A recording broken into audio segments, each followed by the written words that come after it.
ഒരു തുള്ളി പോലെ എണ്ണ ചേർക്കാതെ കേടുകൂടാതെ സൂക്ഷിക്കാൻ പറ്റുന്ന നല്ല മധുരമുള്ള ഒരു നാരങ്ങ അച്ചാറിൻ്റെ റെസിപ്പിയാണിത്. ബിരിയാണിക്കൊക്കെ തൊട്ട് കൂട്ടാൻ അടിപൊളിയാണ്. ബിരിയാണിക്ക് മാത്രമല്ല, ചോറിൻ്റെ കൂടെയും ഇങ്ങനെ ഒരു പ്രാവശ്യം ഇങ്ങനെ തൊട്ട് നക്കിക്കഴിഞ്ഞ് കഴിഞ്ഞാൽ വീണ്ടും വീണ്ടും നമുക്ക് തൊട്ട് നക്കിക്കൊണ്ടിരിക്കാൻ തോന്നുന്ന നല്ല ടേസ്റ്റി ആയിട്ടുള്ള അച്ചാറാണിത്. ഇതിലെ ആ നാരങ്ങയൊക്കെ ഉണ്ടല്ലോ, വെന്ത് നല്ല സോഫ്റ്റായിട്ട് ജെല്ലി പോലെയാണ് ഇരിക്കുന്നത്. ഇനി ഇതെങ്ങനെയാണ് ചെയ്തെടുക്കുന്നതെന്ന് നോക്കാം. ഞാനിവിടെ വലിയ 10 നാരങ്ങ എടുത്തിട്ടുണ്ട്. ഇതിനി ഒന്ന് വേവിച്ചെടുക്കണം, ആവിയിൽ വെച്ച് വേവിക്കണം. അപ്പോൾ കയ്പ്പ് രസം ഉണ്ടാകത്തില്ല. ഒരു മീഡിയം ഫ്ലെയിമിൽ ഇട്ടുകൊണ്ട് ഒരു 15 തൊട്ട് 20 മിനിറ്റ് വരെ ഒന്ന് വേകണം. നല്ലവണ്ണം ഒന്ന് സോഫ്റ്റ് ആകണം, അതിൻ്റെ തോടൊക്കെ ഒന്ന്. ഇതായിട്ടുണ്ട്. ഇനി ഇത് ആറാൻ വേണ്ടി മാറ്റി വയ്ക്കാം. ഇനി ഇത് 4ആയിട്ടൊന്ന് കട്ട് ചെയ്തെടുക്കുകയാണ്. നല്ല സോഫ്റ്റ് ആയത് കാരണം നല്ല മൂർച്ചയുള്ള കത്തി വേണം, ഇല്ലെന്നുണ്ടെങ്കിൽ ആ ജ്യൂസ് എല്ലാം വെളിയിൽ ചാടിപ്പോവും. ഇല്ലെങ്കിൽ ഒരു പരന്ന പാത്രം അടിയിൽ വെച്ചുകൊണ്ട് കയ്യിൽ വെച്ചുകൊണ്ട് തന്നെ 4ആയിട്ടൊന്ന് കട്ട് ചെയ്താൽ മതി. അപ്പോൾ ആ വീഴുന്ന ജ്യൂസൊക്കെ ആ പാത്രത്തിൽ വീണോളും. ഇനിയുണ്ടല്ലോ, ഇതിൻ്റെ കുരു എല്ലാം എത്രയും നീക്കം ചെയ്യാൻ പറ്റുമോ അത്രയെല്ലാം നമ്മൾ കാണുന്നതൊക്കെ എടുത്ത് കളയണം. മാക്സിമം കുരു ഇല്ലാതെ വേണം ഈ അച്ചാറിനകത്ത് എടുക്കാനായിട്ട്. നമ്മൾ എത്ര നോക്കി കുരു കളഞ്ഞാലും കാണും ഒരു 4-5 എണ്ണം നമ്മൾ അറിയാതെ അതിനകത്ത് ഉണ്ടാകും. ഇതാ കുരു എല്ലാം മാറ്റി എടുത്തുകൊണ്ട് വന്നിട്ടുണ്ട്. അതിൻ്റെ ആ നീരൊക്കെ താടിയിലുണ്ട്.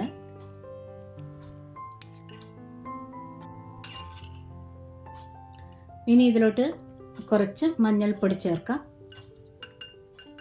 ഇനി അച്ചാറിൽ കുറച്ച് ഏറെയായിട്ട് ഉപ്പ് ചേർക്കാം. ഞാനിവിടെ പിങ്ക് സോൾട്ടാണ് ചേർക്കുന്നത്. ഇനി നല്ലവണ്ണം ഒന്ന് മിക്സ് ചെയ്തെടുക്കണം. ആ ഉപ്പ് എല്ലാ ഭാഗത്തും പിടിക്കുന്ന രീതിയിൽ മിക്സ് ചെയ്യണം. ഈ സമയത്ത് എന്തെങ്കിലുമൊക്കെ കുരു കാണുന്നുണ്ടെങ്കിൽ അതൊക്കെ ഒന്ന് എടുത്തു മാറ്റണം.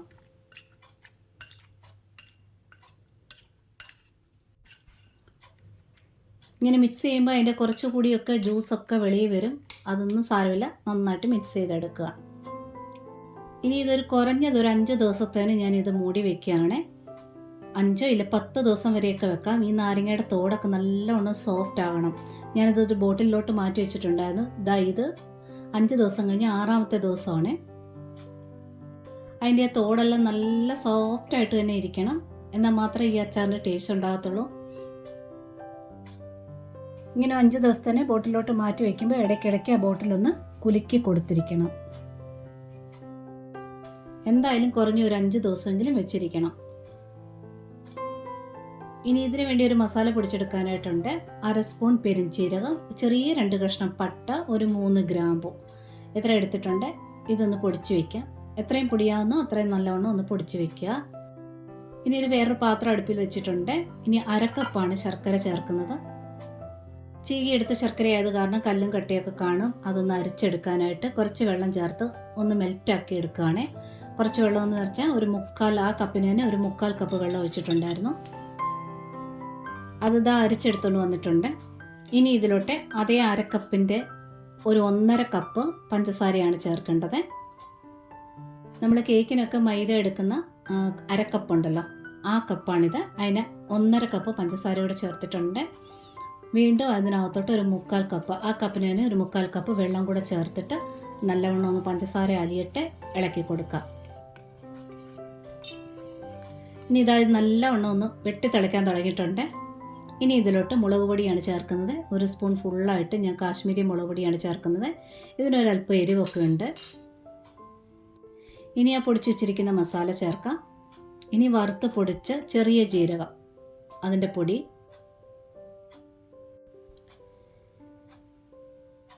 ഇനി ഇതാ കായപ്പൊടിയാണ്. ഇത്രയും ചേർത്തിട്ടുണ്ട്. ഇനി നന്നായിട്ടൊന്ന് മിക്സ് ചെയ്തെടുക്കണം.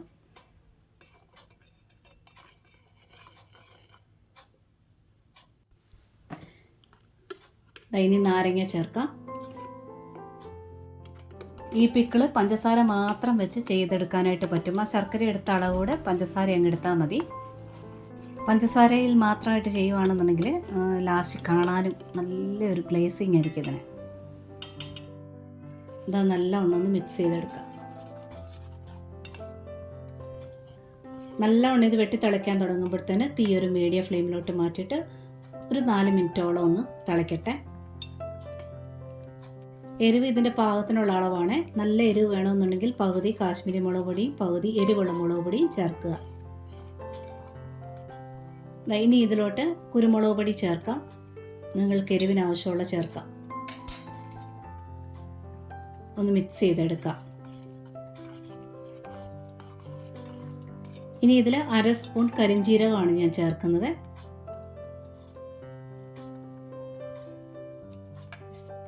ഇതിലൊരു 1/4 സ്പൂണോട് ഉപ്പൂടെ ഞാൻ ചേർത്തിട്ടുണ്ട്. ആ വീഡിയോ ഒന്ന് മിസ്സായിട്ടുണ്ട്. ഉപ്പൂടെ ചേർത്ത് വേണം ഇളക്കാനായിട്ട്.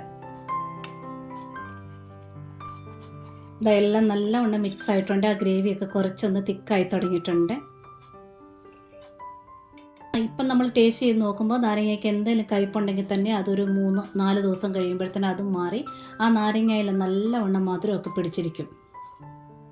അപ്പോൾ ഈ അച്ചാർ ഉണ്ടാക്കി കഴിഞ്ഞ് വീണ്ടും ഒരു 3-4 ദിവസമെങ്കിലും അതിന് കൊടുക്കണം. അപ്പോഴാണ് നല്ലൊരു ടേസ്റ്റ് ആ നാരങ്ങയിൽ പിടിക്കുന്നത്. ആ മസാലയുടെയും ആ കരിഞ്ജീരകത്തിൻ്റെയും ഒക്കെ. കരിഞ്ജീരകം വേണ്ട എന്നുണ്ടെങ്കിൽ നിങ്ങൾക്ക് സ്കിപ്പ് ചെയ്യാവുന്നതാണ്. ഇല്ല എന്നുണ്ടെങ്കിൽ നല്ലവണ്ണം ആറിയതിന് ശേഷം തിക്കായി കഴിഞ്ഞപ്പോഴത്തേക്കും ഗ്യാസ് ഓഫ് ചെയ്തിട്ടുണ്ട്. ഇത് നല്ലവണ്ണം ആറിയതിന് ശേഷം കളറൊക്കെ ഒന്നുകൂടി ഡാർക്കായിട്ട് കറക്റ്റ് പരുവത്തിലായിട്ടുണ്ട്. ശരിക്കും പറഞ്ഞാൽ ഒരു 5 ദിവസം കഴിയുമ്പോൾ തൊട്ട് ആ നാരങ്ങയ്ക്കകത്ത് നല്ലവണ്ണം ആ മസാലയും ആ എരിവും പുളിയും മധുരം എല്ലാം പിടിച്ച് ആ നാരങ്ങ നല്ല ജെല്ലി പോലെ, ആ നാരങ്ങ തന്നെ കഴിക്കാൻ നല്ല ടേസ്റ്റ് ആയിരിക്കും. അതായത് അച്ചാർ ഉണ്ടാക്കി വെച്ച് കഴിഞ്ഞിട്ടും അതിനൊരു 5 ദിവസം കൂടെ കൊടുക്കണം. അപ്പം നല്ല ഫ്ലേവർ അതിൻ്റെ ആ നാരങ്ങ തോടി പിടിക്കാനായിട്ട് ഒരു സമയം കൊടുക്കണം. നല്ല വെയിലത്ത് ഉണക്കിയെടുത്ത് ഗ്ലാസ് ബോട്ടിലിനകത്ത് സൂക്ഷിക്കുക. സാധാരണ അച്ചാർ സൂക്ഷിക്കുന്ന പോലെ തന്നെ സൂക്ഷിക്കുക. എടുക്കുന്ന സ്പൂണും ഒക്കെ ഡ്രൈ ആയിരിക്കണം. ഇതുപോലെ ട്രൈ ചെയ്ത് നോക്കുക. പിന്നെ ഇഷ്ടപ്പെട്ടിട്ടുണ്ടെങ്കിൽ ആ ലൈക്ക് ബട്ടൺ ഒന്ന് പ്രസ് ചെയ്തിട്ട് പോകാൻ മറക്കല്ലേ. കൂട്ടുകാർക്കൊക്കെ ഷെയർ ചെയ്ത് കൊടുക്കുക. ലൈക്കും കമൻറ്റും സബ്സ്ക്രൈബും ഒക്കെ തന്ന് സപ്പോർട്ട് ചെയ്യാൻ കൂടി മറന്നു പോലെ. നോട്ടിഫിക്കേഷൻ ബെൽ ബട്ടണിലെ ഓൾ ഓപ്ഷൻ ഒന്ന് എനേബിൾ ആക്കിയിടാനും മറക്കല്ലേ. ഒരുപാട് സ്നേഹത്തോടെ. Thanks for watching.